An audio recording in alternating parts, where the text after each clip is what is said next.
When I asked my daughter about her wedding, for which I had paid $40,000, she replied, "It was 4 days ago, just for the family." I, the one who gave everything I had, turned out to be unnecessary. A month later, she called me and asked, "The mortgage is overdue. When will you pay it?" My answer turned her world upside down. She begged me for forgiveness.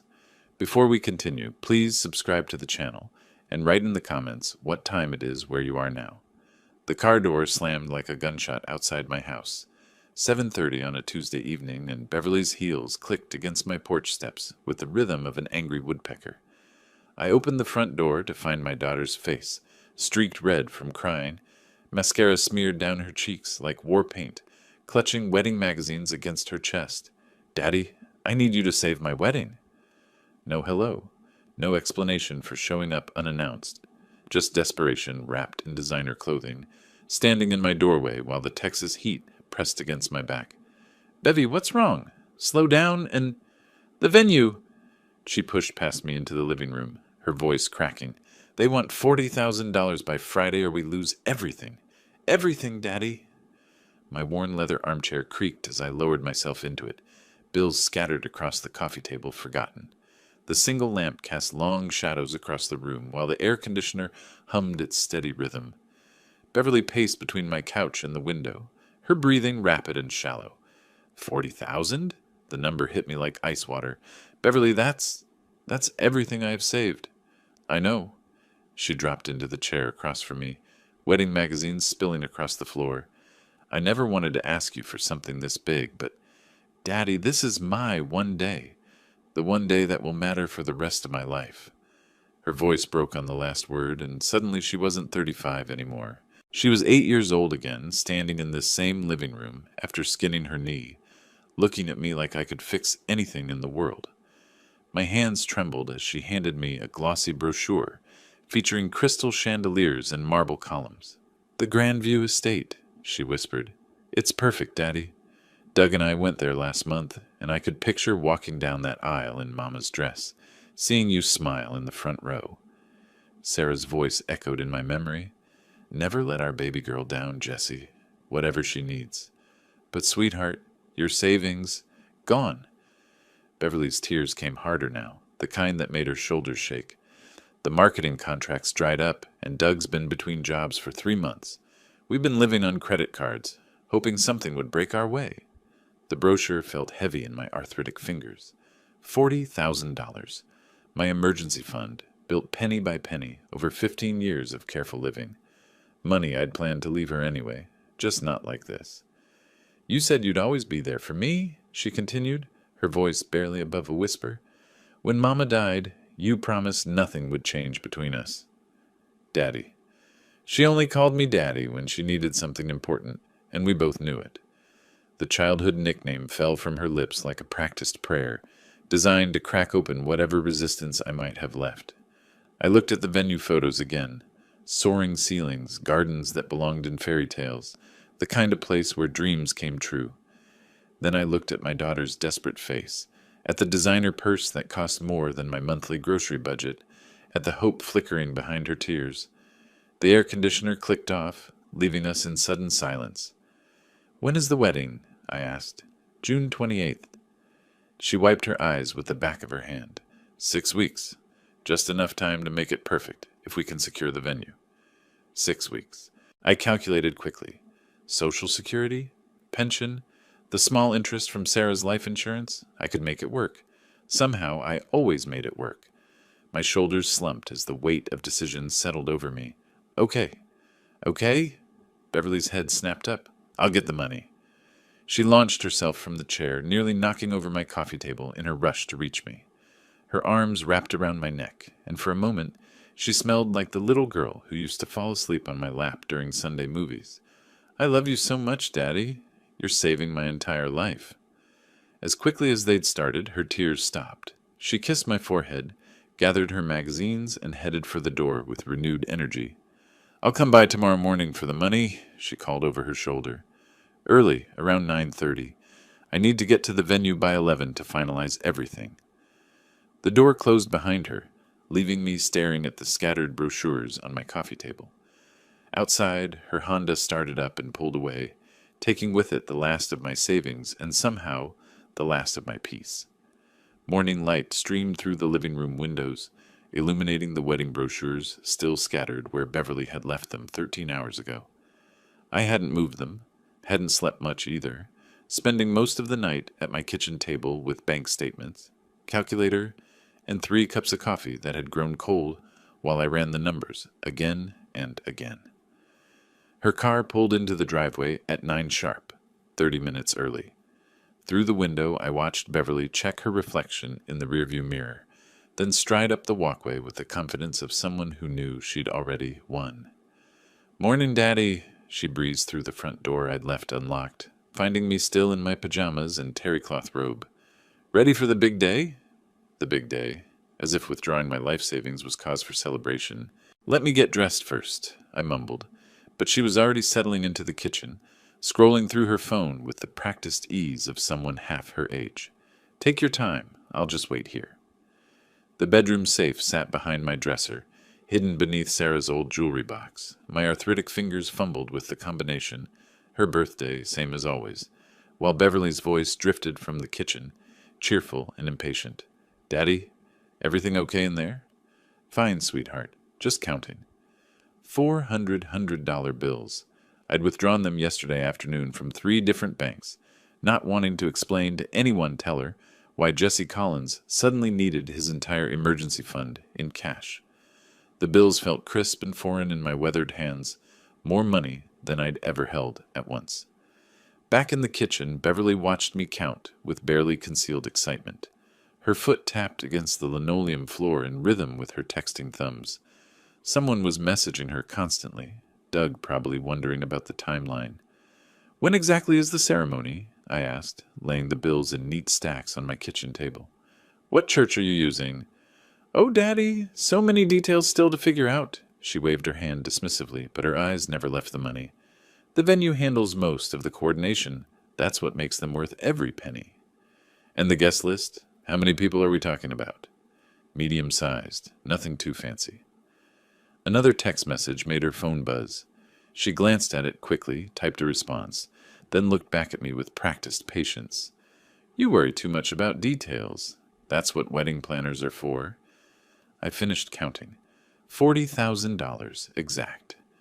Beverly's fingers twitched toward the envelope I'd prepared, but she forced herself to wait while I double-checked the amount. "There." I slid the envelope across the table. "Every cent." She snatched it with both hands, clutching it like she was afraid I'd change my mind. "You're the best father in the world. I mean that." The hug she gave me felt rushed, distracted. Over her shoulder, I caught a glimpse through the kitchen window of her car's back seat, packed with overnight bags and suitcases. Strange, she hadn't mentioned traveling anywhere. "Are you going somewhere after the venue meeting?" I asked. Beverly pulled away quickly. "What?" "Oh, those. Doug and I are thinking about a weekend trip before the wedding gets crazy. You know, last chance to relax." She kissed my cheek, envelope secure in her purse, and headed for the door with the same urgency that had brought her here last night. No lingering conversation, no coffee together, no time to discuss the father-daughter moments I'd been imagining since agreeing to help. "I'll call you later with updates," she called from the driveway, and then she was gone, driving away fast enough to kick up gravel from my unpaved driveway. I stood on the porch watching her taillights disappear, feeling both proud and strangely hollow, like I'd just given away something more valuable than money. The morning air was already thick with humidity, promising another scorcher. I went back inside and sat in my leather chair, picking up one of the wedding brochures she'd left behind. For the first time, I really studied the pictures: marble floors, crystal chandeliers, gardens that looked like something from a movie. $40,000. Worth it, I told myself. Whatever made Beverly happy was worth it. By 2:30 that afternoon, the house felt too quiet. I needed air, space to process what had just happened.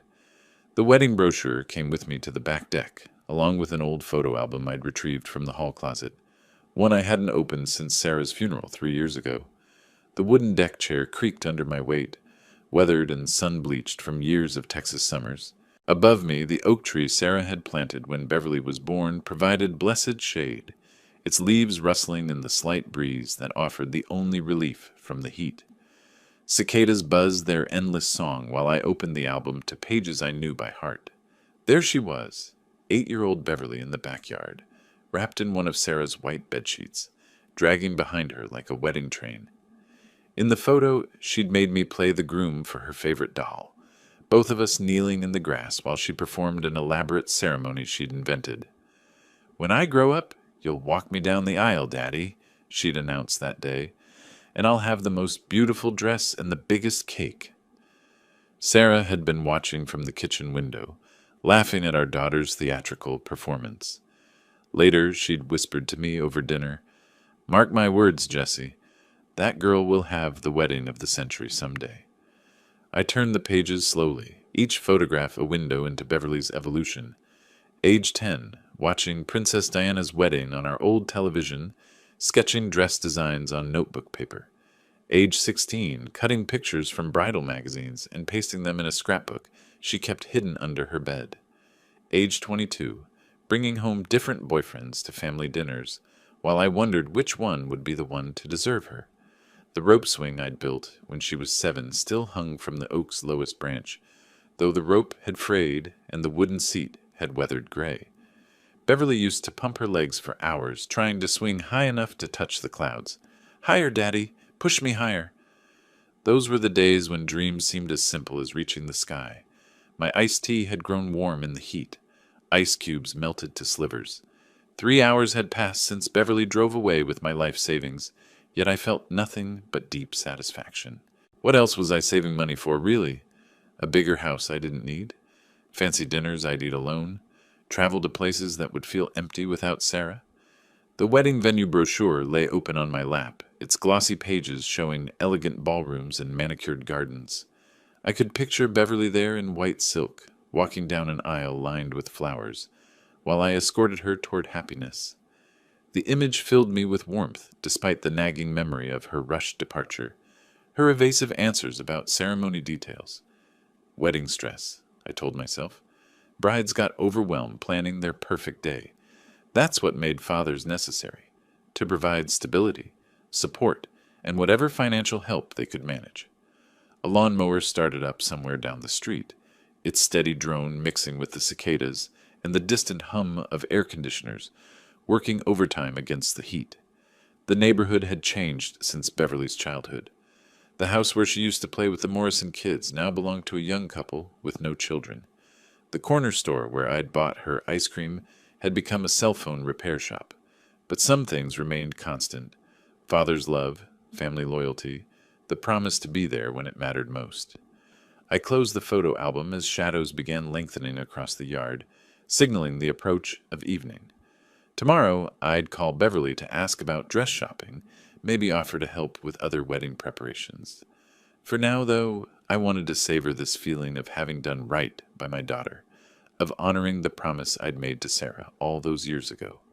The feeling of deep contentment settled over me like the oak tree's shade, protective, comforting, complete.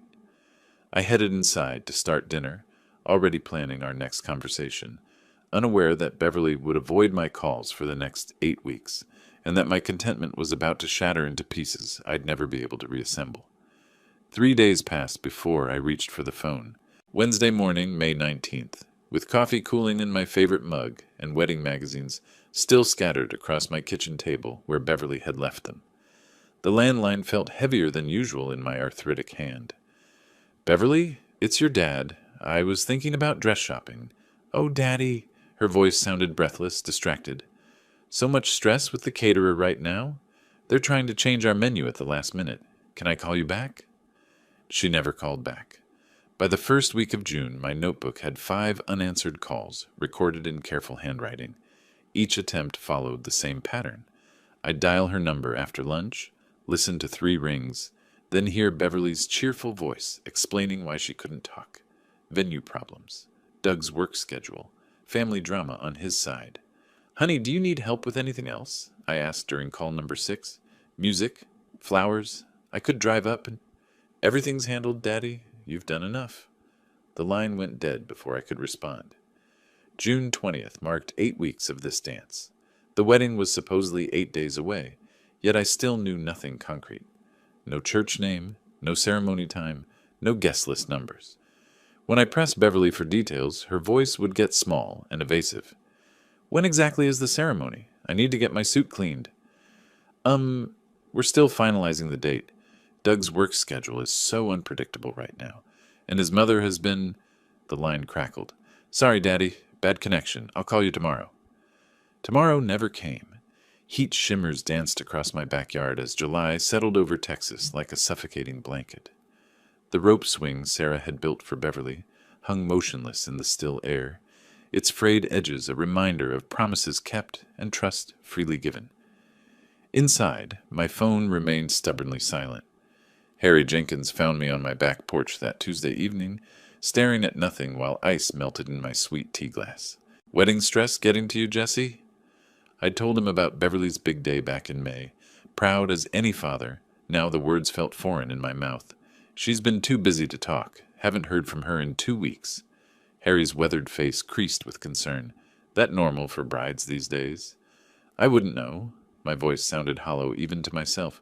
Never had a daughter get married before. Maybe you should drive up there. Check on her. The suggestion hung between us like heat lightning on the horizon, dangerous and inevitable. I'd been thinking the same thing for days, but hadn't wanted to admit it. What kind of father shows up unannounced because his grown daughter won't return his calls? The kind whose life savings disappeared into a black hole of wedding preparations he'd never seen? July 15th arrived with temperatures pushing toward triple digits. I made my final attempt at contact that morning, sitting in my kitchen with the phone pressed against my ear, listening to it ring once, twice, 3 times before Beverly's recorded voice cheerfully invited me to leave a message. This is ridiculous, I said to the machine. Call me back, or I'm coming over. Silence stretched through the afternoon like taffy, broken only by the air conditioner's mechanical wheeze and the distant hum of traffic on the highway. By evening, I'd checked the phone 3 times to make sure it was working properly. The dial tone mocked me with its steady persistence. Something cold had settled in my stomach over the past week. Not worry anymore, but a growing certainty that my daughter was deliberately avoiding me. The same girl who used to call every Tuesday just to share workplace gossip was now treating me like a persistent bill collector. Standing at my kitchen window, I watched the sun sink toward the horizon, painting the sky in shades of anger and betrayal. My truck keys hung by the door, silver against the wood grain, waiting for a decision I'd been avoiding for 8 weeks. The highway to Dallas stretched east from Willow Creek, carrying families toward reunions and fathers toward answers they might not want to find. 4 days of wrestling with indecision ended Saturday morning when I pulled my truck keys from the hook by the door. July 19th, 9 o'clock sharp, with the sun already promising another scorcher and my resolve finally crystallizing into action. I showered carefully, chose clean jeans and my best button-down shirt. The blue one Sarah always said brought out my eyes. Beverly's address was written in my careful script on a scrap of paper tucked inside my address book. Numbers I'd memorized but never used for surprise visits. The Exxon station on Main Street sold me gas and coffee that tasted like burnt wire, but I needed the caffeine more than flavor. My hands shook slightly as I counted out exact change, telling myself it was age, not nerves. Highway 20 East cut through familiar oil country, past pump jacks that nodded like mechanical prayers and billboards advertising wedding venues I'd never heard of. The radio played George Strait, singing about family bonds that couldn't be broken, which felt like cosmic mockery given my current situation. 20 miles out, doubt crept in like morning fog. What would I say when Beverly opened her door? Surprise, honey. Your old dad got worried when you stopped returning his calls. She was 35 years old, entitled to privacy, entitled to wedding stress that didn't include detailed reports to her father. But $40,000 bought me the right to ask questions.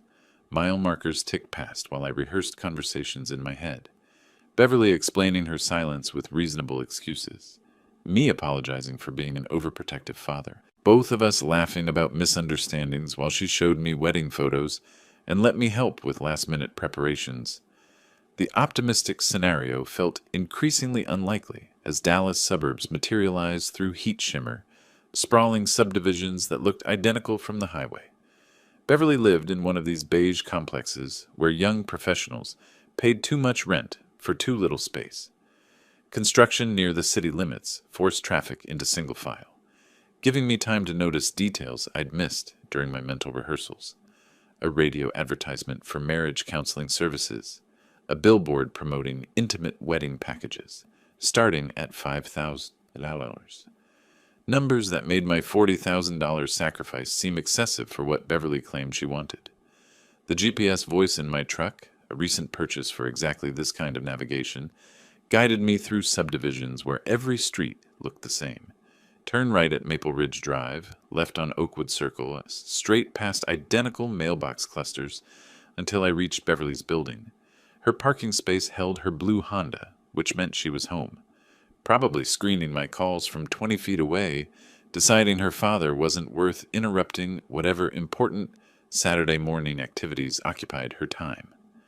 I turned off the engine and sat for a moment in sudden silence, my heart hammering against my ribs, like it had 47 years ago when I raced Sarah to the hospital for Beverly's birth.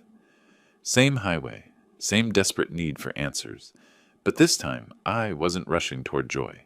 The dashboard clock read 10:15. I'd made good time despite construction delays and nervous stops for gas. Through my windshield, Beverly's apartment building looked generic and unwelcoming, all beige siding and black shutters that probably cost extra but added no character. My reflection in the rearview mirror showed a tired old man with worry lines deeper than they'd been 2 months ago. I straightened my shirt, checked that my wallet was secure, and opened the door into heat that hit like opening an oven. 20 steps to the building entrance, 2 flights of stairs to Beverly's apartment, 1 knock on a door that might finally provide answers to questions I'd been asking since May. Apartment 2B sat at the end of a narrow hallway that smelled like carpet cleaner and other people's cooking. I knocked firmly, twice, then waited while air conditioning units hummed behind thin walls and somewhere a television played morning talk shows. Footsteps approached the door, paused. The peephole darkened as Beverly checked who was visiting unannounced on a Saturday morning. A long moment passed before I heard the deadbolt turn. "Daddy, what are you doing here?" She opened the door just wide enough to show her face, still in pajama pants and an oversized t-shirt at 10:15 in the morning. Her hair was uncombed, her expression caught between surprise and something that looked suspiciously like panic. "You haven't been answering my calls." I was worried. "I've been so busy with—" She gestured vaguely behind her, then seemed to remember her manners. "Come in, I guess. But I can't visit long. Doug and I have plans this afternoon." The apartment was smaller than I'd imagined, open plan with white walls and furniture that looked expensive but uncomfortable. Wedding cards scattered across the kitchen counter caught my attention immediately, dozens of them, some still sealed, creating a paper landscape of congratulations I hadn't been invited to share. "Nice place," I said, though it felt cold despite the air conditioning working overtime against July heat. "Very modern." Beverly moved nervously between the living room and kitchen, straightening things that didn't need straightening. On the coffee table, several picture frames lay face down, like she'd been trying to hide something before I arrived. "Honey, I need to know about the wedding." I kept my voice gentle, paternal. "When exactly is the ceremony?" She froze with her back to me, hands gripping the kitchen counter. "Why do you need to know?" "Because I'm your father. Because I gave you $40,000 to make your dream wedding happen. Because I've been patient for 2 months, while you've avoided every conversation about details." "Daddy, please don't make this harder than it has to be." Something in her tone, resignation mixed with guilt, made my chest tighten. "Make what harder?" Beverly turned slowly to face me, and I saw tears gathering in her eyes. Not the practiced tears from 2 months ago, but something real and devastating. The wedding was 4 days ago. The words hit me like a physical blow. I actually stepped backward, my hand finding the doorframe for support, while my brain struggled to process what she'd said. "That's not funny." "It wasn't supposed to be funny." Her voice got smaller with each word. "It was just immediate family. Very small ceremony at Doug's parents' church. We decided we wanted something intimate." Immediate family. The phrase echoed in my mind while I stared at this stranger wearing my daughter's face. Immediate family that apparently didn't include the man who'd raised her, loved her, sacrificed his entire life, savings for her happiness. You want to see the video? Beverly held out her phone with trembling fingers. We hired a photographer. It was really beautiful. I looked at the screen, showing a frozen image of my daughter in white silk, standing beside Doug in what looked like a small church sanctuary. Her smile was radiant, genuine, the kind of happiness I'd dreamed of seeing when I walked her down an aisle I'd never see. No. The word came out colder than I'd intended, but I couldn't summon warmth for this moment. My daughter had stolen my money and my dreams, then had the audacity to offer me a recording of what I'd missed. Daddy, please understand. We didn't want a big production. All that stress. All those people to please.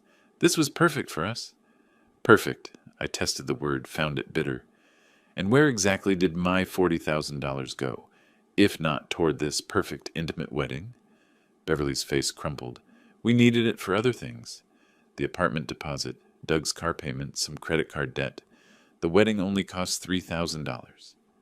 $3,000? I'd given her enough money to buy a car, and she'd spent it paying off mistakes, while lying to me about dream venues and crystal chandeliers. You played me. The realization felt like drowning in shallow water. Everything was a lie.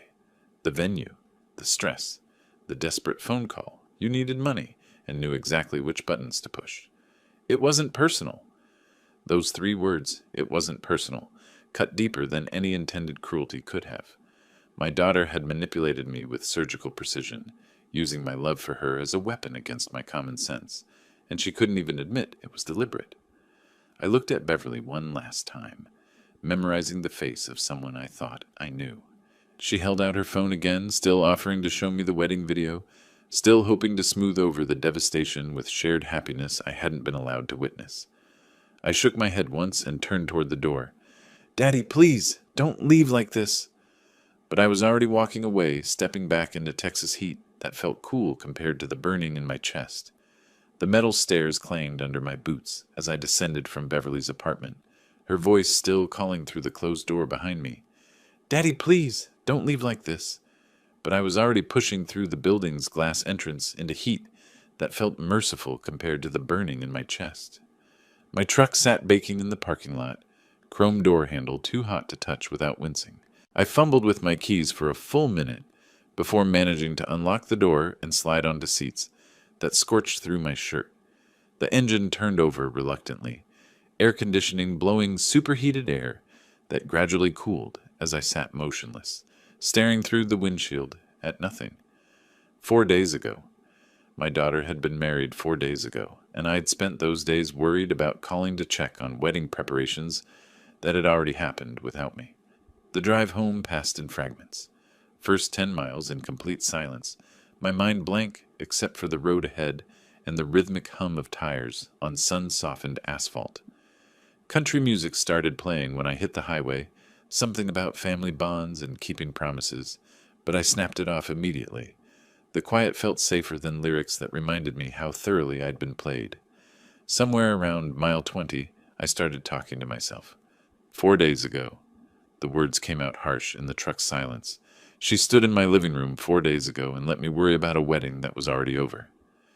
Traffic slowed near a construction zone, forcing me to sit still with my thoughts. That's when the real anger started building. Not the hot, explosive kind, but something colder and more dangerous. I remembered Beverly's performance in my living room back in May, how she'd clutched those wedding magazines like props in a carefully rehearsed play. Every hug had been calculated. Every tear had been strategic.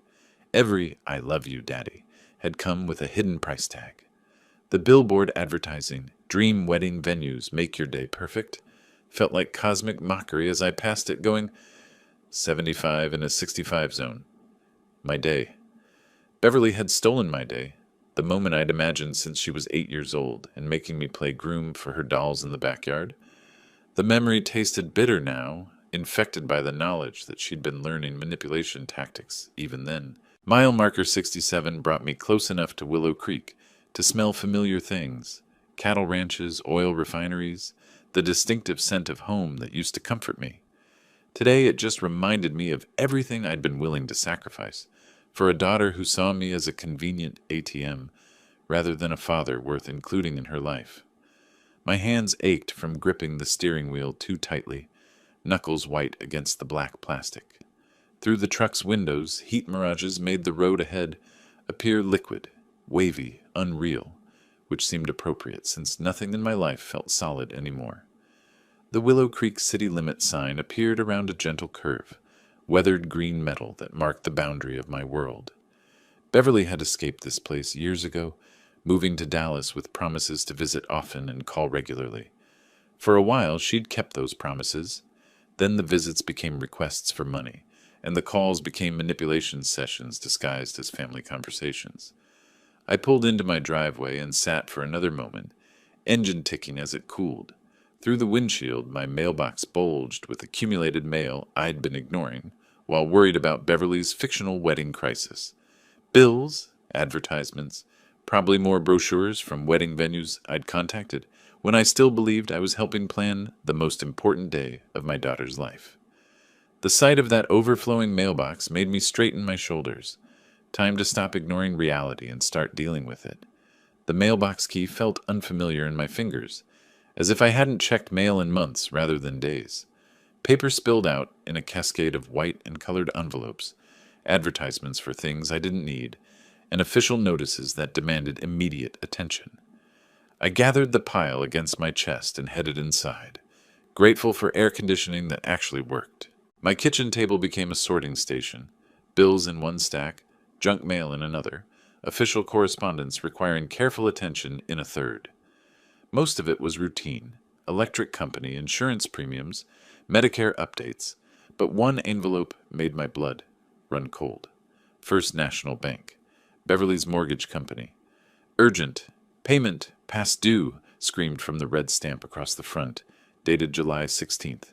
Yesterday. I tore it open with clumsy fingers, already knowing what I'd find but hoping I was wrong.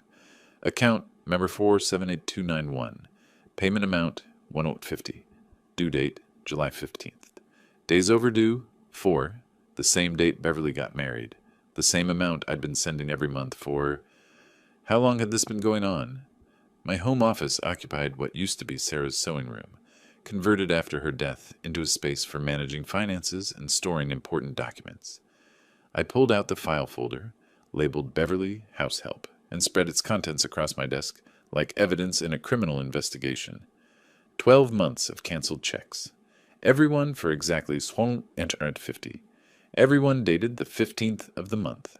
Everyone made out to First National Bank for account Mama 4378291. 12 months times 150 equals 22,200, plus the $40,000 wedding money.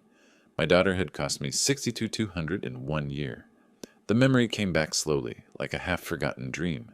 August of last year, Beverly arriving at my house with photographs of a starter home she and Doug had found.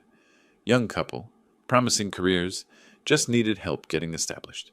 6 months of mortgage assistance while they built up savings and got their feet under them. You'd practically be investing in my future, Daddy. When the house appreciates, you'll have helped build our equity. 6 months had become 12 months. 12 months had become indefinite. And not once had Beverly mentioned stopping the payments or thanked me for the ongoing support. I spread the canceled checks across the desk chronologically, watching the progression of dates like a calendar of exploitation.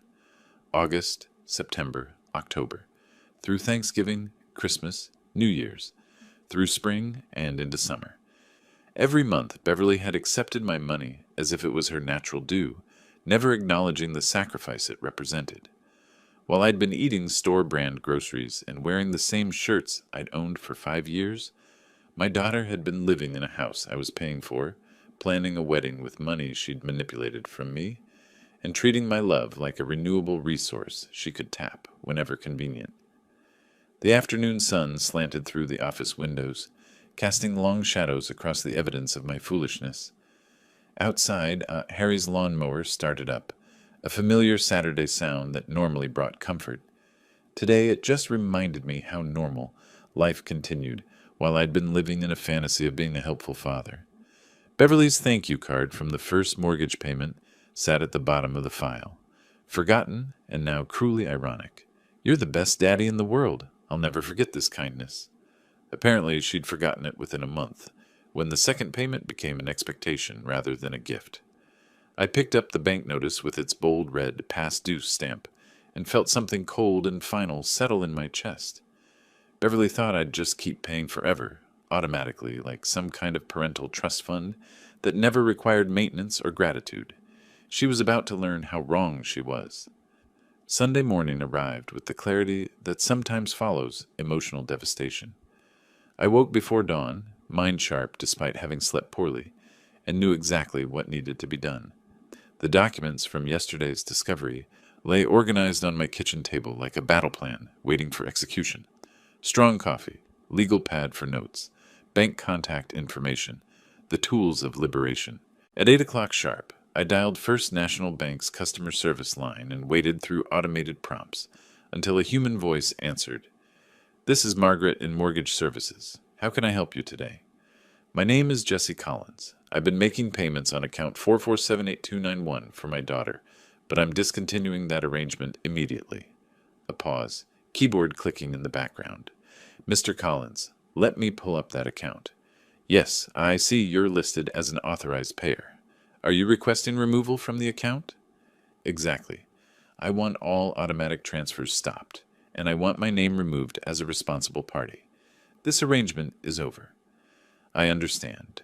We'll need that request in writing, but I can process the removal today if you fax a signed letter. The account holders will be notified that they're now solely responsible for payments." Account holders, plural. Beverly and Doug living in their house, sleeping in their bed, building their life with my money while treating me like an inconvenient but reliable ATM. Perfect. What's your fax number? The letter took me 20 minutes to write and rewrite until the language was clear and final. Effective immediately, I am withdrawing all financial support for mortgage account 4478291. I will make no further payments of any kind. Please remove my name as authorized payer and direct all future communication to the account holders. I signed it with the same pen I'd used to sign Beverly's checks for 12 months. Walking to the copy center in town gave me time to think through implications. Beverly would receive notice within days. Her mortgage payment would be entirely her responsibility. Doug would have to step up or they'd face foreclosure proceedings. Real consequences for real adults who'd been playing house with someone else's money. Back home, I updated my budget for the first time in a year. Without Beverly's mortgage drain, I had an extra $150 monthly. Nearly $2,000 that would stay in my account, earning interest, available for my needs instead of subsidizing her lifestyle. The relief was physical. Tension I hadn't realized I'd been carrying drained from my shoulders, my neck, my chest. For 12 months, I'd been checking my account balance with anxiety, wondering what Beverly would need next. Those days were over. My phone started ringing around 10:30. Beverly's number on the caller ID, probably panicking about the bank notice she'd received. I looked at the phone, let it ring, and walked to my workshop instead. For the first time in months, I had a morning that belonged entirely to me. The workbench held a project I'd abandoned when Beverly's financial emergencies started consuming my time and mental energy. A jewelry box I'd planned to make for Sarah's anniversary before she passed. Cherry wood, dovetail joints, brass hinges I'd ordered but never installed. I picked up my smoothing plane and felt its familiar weight. This was my time now. My money, my energy, my choice how to spend both. Beverly could call until her phone battery died. I had better things to do than manage crises I hadn't created. Outside my workshop window, the Texas sun climbed toward another scorching day, but I felt cooler and more peaceful than I had in over a year. The wood shavings curled away from my plane in perfect ribbons, and somewhere in the distance, my phone stopped ringing. 1 month of freedom had transformed my kitchen from a neglected space into something worth admiring. August 20th found me halfway through painting the last cabinet, country music playing from my old radio, hands steady with the satisfaction of work done for myself alone. The white paint covered years of grease stains and Beverly's fingerprints, erasing traces of dependency I hadn't realized were everywhere. The phone's harsh ring cut through Garth Brooks, singing about friends in low places. I wiped my hands on a paint-stained rag and considered letting it go to voicemail. These days, most calls were either telemarketers or people I actually wanted to talk to. Beverly hadn't tried to reach me since that disastrous morning when her world collapsed around her designer heels. On the fourth ring, curiosity won. "Hello?" "Daddy, thank goodness you answered. I've been trying to reach you for days." Beverly's voice hit my ear like fingernails on chalkboard. The panic was real this time. None of the calculated tears she'd used before. Raw desperation made her words tumble over each other in a rush to explain whatever crisis had finally caught up with her. "I've been busy," I said, voice level as lake water on a windless day. "What do you need?" "The bank called this morning. They said the mortgage payment is a month overdue. When are you going to pay it?" I set my paintbrush down carefully, taking my time. Through the kitchen window I could see Harry trimming his hedge, moving with the methodical precision of a man who understood the value of maintaining what belonged to him. "Is that so?" "Daddy, they're talking about foreclosure proceedings. We could lose everything." Everything.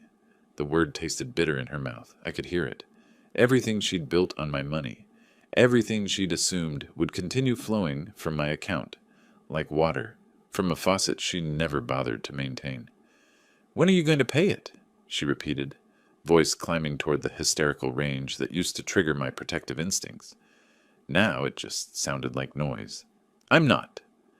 The silence stretched long enough for me to pick up my brush and add another careful stroke to the cabinet door. Quality work required patience, attention to detail, commitment to seeing things through properly. "What do you mean you're not?" "I mean exactly that. I'm not paying it today. I'm not paying it tomorrow. I'm not paying it ever again." "But Daddy, you always help me. You promised you'd always be there." The manipulation was so naked now, so obvious, that I wondered how I'd ever fallen for it. Beverly's toolkit hadn't changed. The same emotional blackmail, the same appeals to promises I'd never made, the same assumption that love meant unlimited financial liability. "I helped the daughter I thought I had," I said. "That person doesn't exist." Her sobbing started then, the full theatrical production that used to melt my resolve like ice cream in Texas heat. Now it sounded like performance art, studied and hollow. "Please, we'll lose everything. The house, our credit, our future." "Then I guess your family will have to handle it." "Family? We are family." Family doesn't lie about weddings, Beverly. Family doesn't use love as currency. Family doesn't exclude the people who sacrifice for them. "But what are we supposed to do? Doug's still looking for work, and I can barely cover groceries." "What you should have done from the beginning. Figure it out yourselves." I could hear her hyperventilating, the kind of panic that comes when someone realizes their safety net has been cut away permanently. For just a moment, I felt something that might have been sympathy. Then I remembered the wedding video she'd offered to show me, the casual cruelty of that gesture, and my resolve hardened into something unbreakable. "Daddy, please, I don't understand how you can abandon me like this." "Abandon you?" The irony was so thick it could have been painted on these cabinet doors. "You abandoned me first, at an altar I never got to see, surrounded by family that apparently didn't include the man who raised you." The line went quiet, except for her breathing, harsh and desperate. Outside, a lawnmower started up somewhere down the street. Normal people doing normal things on a Tuesday afternoon in August, maintaining their own lives without anyone else's permission or financial support. "We're family," she whispered one last time, all fight gone out of her voice. "No," I said. "We're strangers who happen to share DNA." I hung up while she was still crying and stood in my kitchen for a moment, listening to the echo of my own words.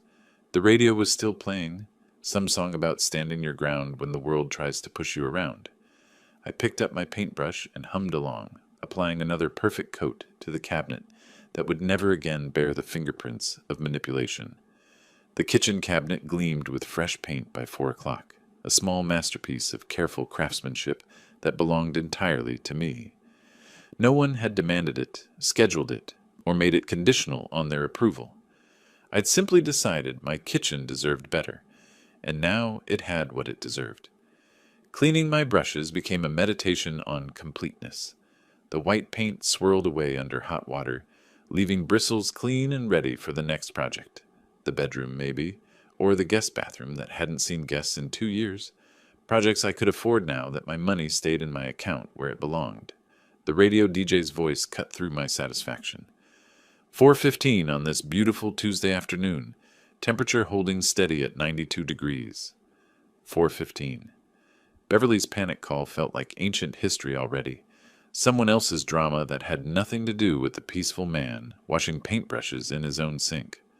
My bank statement lay on the counter where I'd left it that morning, open to reveal numbers that still surprised me. Balance, 4,647. 2 months ago, that number would have been 2,397 after Beverly's mortgage payment disappeared into her account. The difference represented more than money. It represented choice, freedom, the revolutionary concept of keeping what I'd earned. I made myself a sandwich with actual deli turkey instead of the store brand I'd been buying to accommodate Beverly's financial drain. The taste of real food, purchased without guilt or calculation, reminded me what normal people took for granted. My pension covered my needs. It had always covered my needs. Beverly's needs had been the expensive part. The afternoon stretched ahead like an invitation to possibilities I'd forgotten existed. I could read a book without checking my phone every 10 minutes. I could start another home improvement project without worrying about having money for materials. I could even plan that fishing trip to Lake Texoma I'd been postponing for over a year. My notebook, the one where I used to track Beverly's payment schedules, now held different lists. New refrigerator, $800. Deck repairs, $400. Weekend trip to Houston to visit old work friends, $300.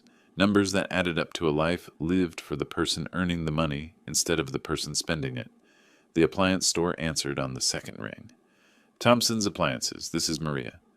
This is Jesse Collins. I'd like to schedule delivery of a refrigerator for this Friday. Certainly, Mr. Collins.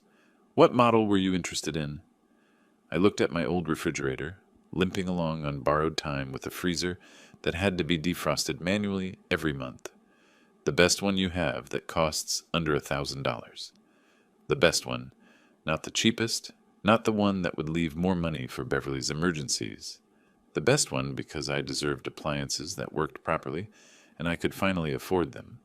By 5:30 I had delivery scheduled, a fishing trip planned for the weekend, and a contractor's estimate requested for deck repairs. My calendar, once held hostage by Beverly's crises, now belonged to me. The freedom was almost disorienting after months of reactive living. Grilling a steak on the back porch while the sun painted the sky, orange felt like luxury beyond description. Real beef, thick cut and properly marbled, seasoned with spices I'd bought without checking the price. The sizzle of meat on hot metal sounded like prosperity, like a man taking care of himself the way he deserved. Harry appeared at the fence between our yards, beer in hand, an expression curious. "You're looking mighty content over there, Jesse." "Good day for it," I replied, flipping the steak with practiced ease. "Beautiful evening, good food, no complaints." "Haven't seen Beverly's car lately. Wedding preparations keeping her busy?" I'd never told Harry the truth about Beverly's marriage, partly from embarrassment and partly because it hadn't seemed important. Now it felt like ancient history, someone else's story that had no bearing on my current reality. Beverly's handling her own affairs these days. I'm focusing on mine. Harry nodded approvingly. Probably healthy. Can't live your kids' lives for them forever. Forever. The word settled over me like the evening breeze, carrying the scent of cooling air and grilling meat. Forever was how long I'd been prepared to subsidize Beverly's lifestyle. Forever was how long she'd planned to let me. Thank goodness forever had ended when it did. My steak was perfect, pink in the middle, charred on the edges, exactly the way I liked it without anyone else's preferences to consider. I ate slowly, savoring each bite and the complete absence of phone anxiety that had plagued me for months. No missed calls, no emergency texts, no manufactured crises demanding immediate financial intervention. As twilight deepened into evening, I heard a car door slam somewhere down the street. For just a moment, muscle memory made me wonder if Beverly was coming to continue our conversation in person. Then I realized something profound. I didn't care. Let her come. This was my house, my porch, my life, my decision.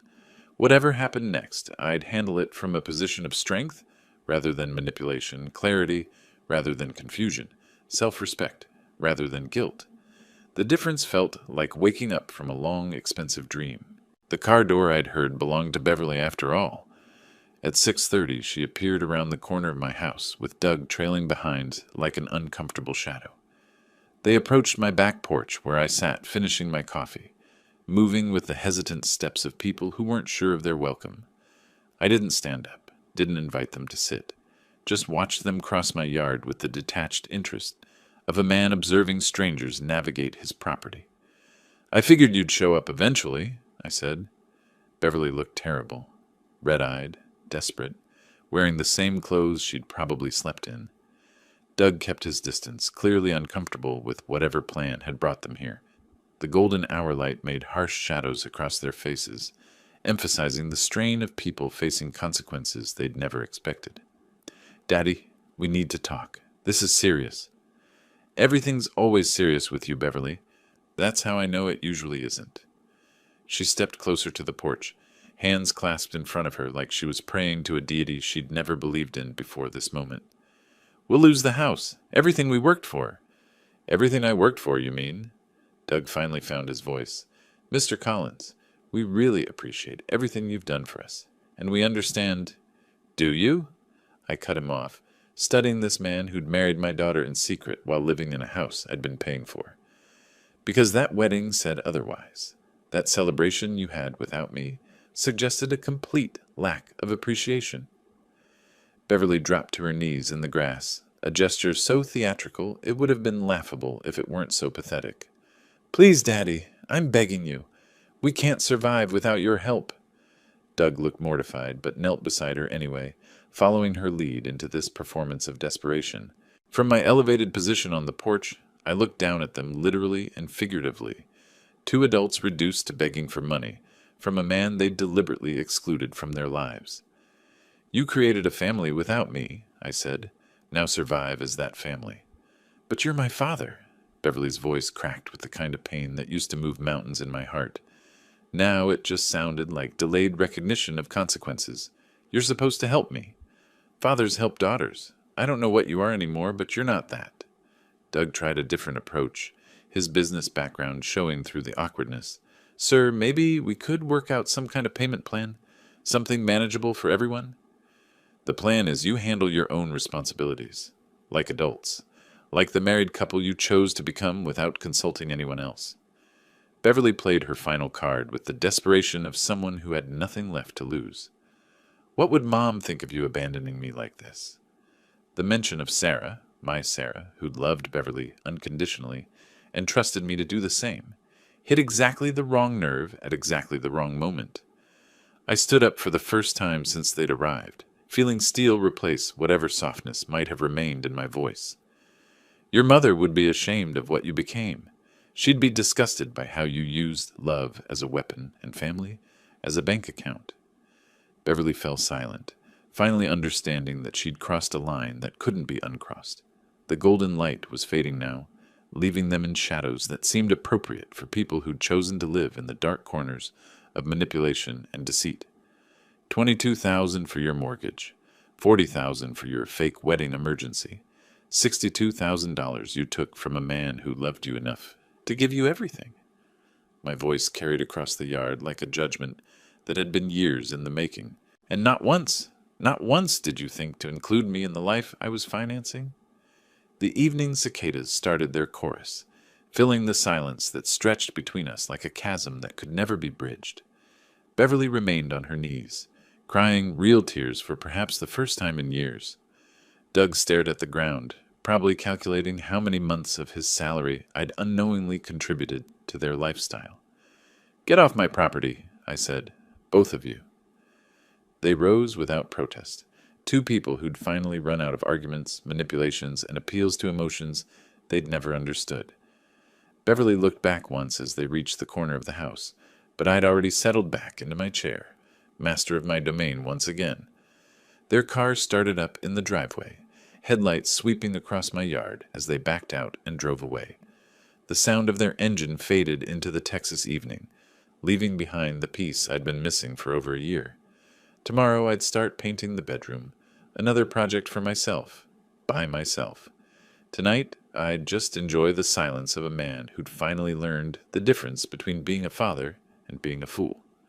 The cicadas sang their approval, and somewhere in the distance, life continued at its own pace, free from the manufactured emergencies of people who'd confused love with money and family with exploitation.